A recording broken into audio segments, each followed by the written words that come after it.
All right, so a lot of people have been looking at trying to put a timer into their game. So how do I do that? Basically, you're going to end up using alarms and an object to do this.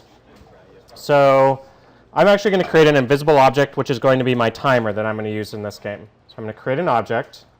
I'm going to call this the timer _o. I need to create a variable which keeps track of what's going on in my game. So I'm going to do my game in seconds. So the time is going to be in seconds. So I'm going to create a time variable which is going to start at 0. The actual making the alarm work happens now. So I say, in this particular object, I'm going to say 30 steps, because that's 1 second in my game. When the alarm goes off, so when alarm 0 fires, I'm going to reset that so it keeps going. And I'm going to set time to be 1 relative.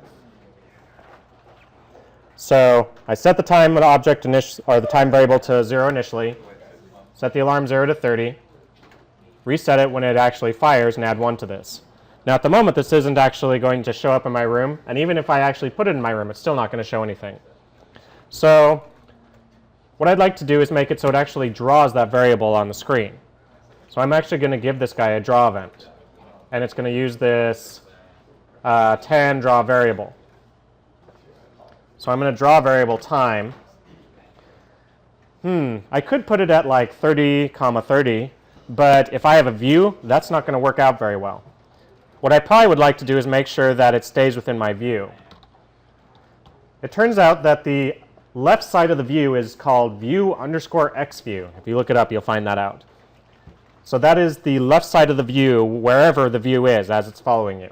So if I wanted 30 in from the left side, I would do view _ xView plus 30, view _ yView plus 30 for the y position.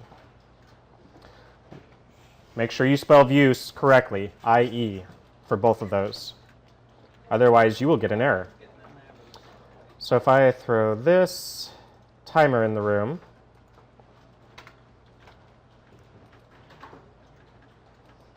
there's my time. All right. Now, that's the default font and all of that. So if you want to change those sorts of things, if I go into the draw event, I can actually, let's say I want to change the color. I would just set the color before this. So if I want it to be, I don't know, blue.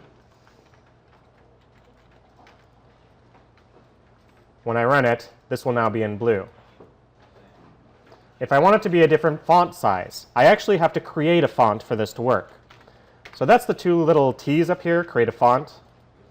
So I'm going to use, I don't know, let's see, what should I use? Sure, Geisha, why not? Watch out, make sure that whatever font you choose works on all the different machines or else it won't work. And you want to leave the character range alone. It turns out that this is the ASCII chart, which is basically translating numbers into letters. So we want the full range.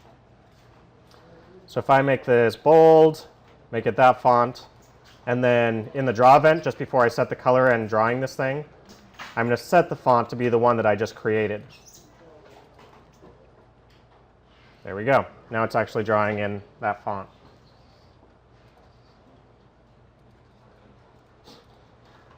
So now what I can do is when I actually get a high score, I could set that based on the timer. Maybe I do, if you do a countdown, so if you start the time at like, I don't know, 300 seconds and subtract 1 each time, that naturally works as a high score then, because you would have the least amount that you subtracted off be the highest score. So when you set the high score, just before you show the high score, you would use the time variable to set your score to that and then show the high score. All right, that should give you the basics of how to do a timer. If you weren't doing a timer, you would probably have enemies that were going along some sort of path, and you can just check to see how many of them have touched the finish line.